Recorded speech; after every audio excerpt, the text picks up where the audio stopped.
Let me now go across to my colleague Monadeepa Banerjee, who joins us from Kolkata. And in fact, she has with us a woman who suffered sexual harassment at the workplace and decided to fight it bravely. Monadeepa, we heard the lawyer there talk about how much courage really a woman needs to find to report a matter like this. Usually we see that when a man sexually harasses a woman, he's in a superior position, he's in a position of authority. Even if you take similar cases that we've seen in the past, whether it was the Tarun Tejpal case or the Fanish Murthy case, these were pretty powerful men. Not easy to take on someone like that, because there's always fear of persecution, there's always fear that there will be adverse consequences, not just for the woman, but also for her family. Now, how exactly did your guest confront these issues and find the courage to overcome her fear and actually go ahead and report the matter? Let me go straight to Reena Mukherjee, who was with a media house where not only did she complain of sexual harassment, but also once she had lodged that complaint with the office, she lost her job. Reena, how much courage did it take to complain about sexual harassment and take it forward to the courts? Well, I wouldn't say that I thought of courage, but I went and complained mainly because I felt there was no recourse to get justice otherwise. Incidentally, I want to point out, I did not go to the court.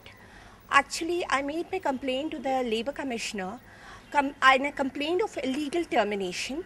I also took it up with the National Commission, or rather the State Commission for Women, and I hoped that it would be solved at that level. But it was not. It was not.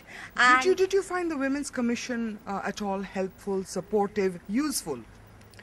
At least the State Women's Commission under Professor Jashodhara Bagchi, they helped me in every way possible. In fact, they guided me about making my complaint to the police about the case.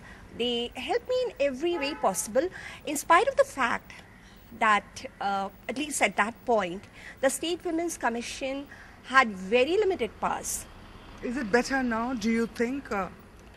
At least going by what I have heard and from what I'm reading, they have got a lot more powers than before, though I wouldn't say every State Women's Commission is as receptive to complaints of sexual harassment or injustice to women. Your case, Reena, was back in 2002, mind you, so that was a long time ago. Things were different then. How different are they today, or are they still about the same? Reactions of police, reactions of legal help, reactions of people to a complaint of sexual harassment? I can tell you one thing, I found it very difficult to even get a lawyer to take up my case, because it was something that they never dealt with. And even seasoned lawyers were very, very scared of taking up a case which they felt they may not win. Ultimately, I had to go to a legal NGO which pursued my case, and thankfully they also won it for me. Of course, I must mention, I was confident of winning, even at that part.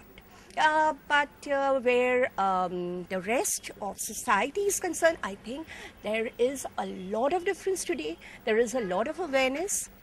And where the police are concerned, they tried to be helpful, but they were very confused. What I discovered was they were used to handling only eve-teasing cases. Where it concerned a case where it was a white-collared offender, they just didn't know what to do. I think that's where maybe the SHW Act has made a difference. But what is most heartening is, women have now picked up courage to complain, which during my time, I think it was rare. People were scared.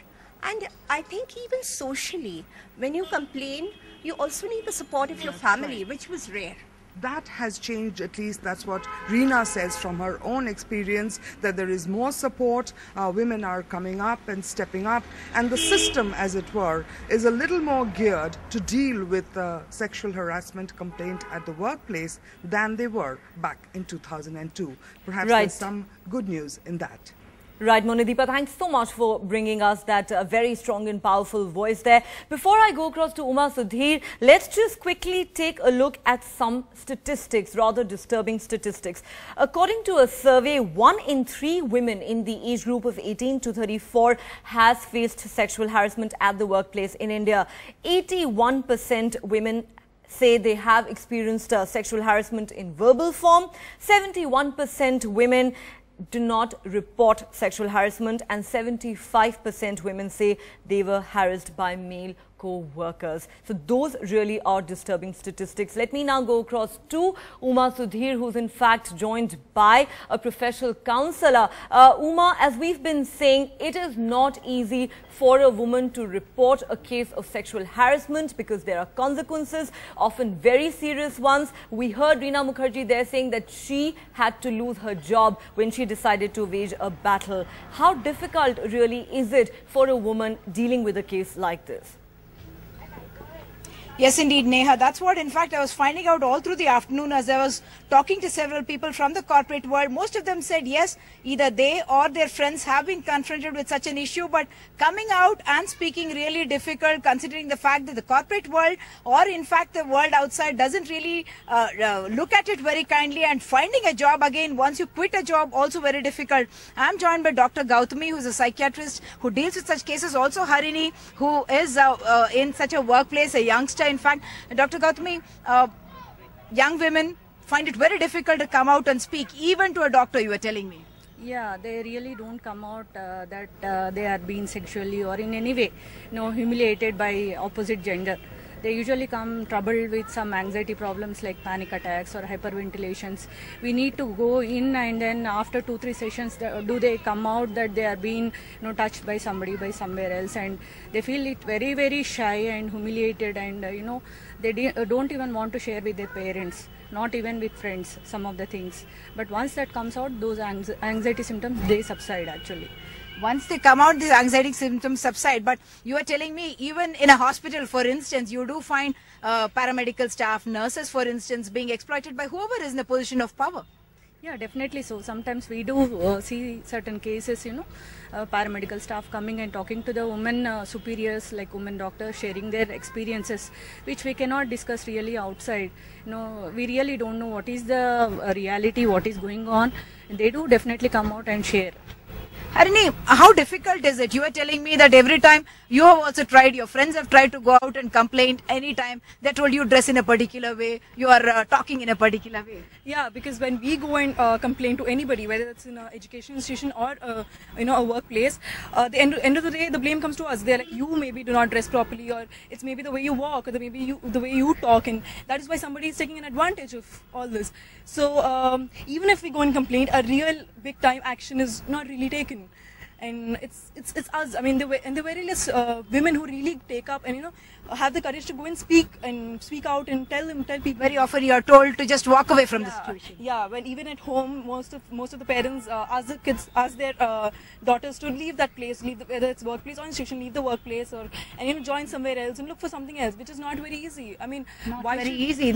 Not very easy. This question certainly for women to take up the complaint, as the experience in Kolkata also shows the fact that the woman actually had to lose her job, and again finding a second job is going to be that much more difficult, because you're usually labeled a troublemaker for having taken up, in fact, that complaint in the first place. Back to you, Neha.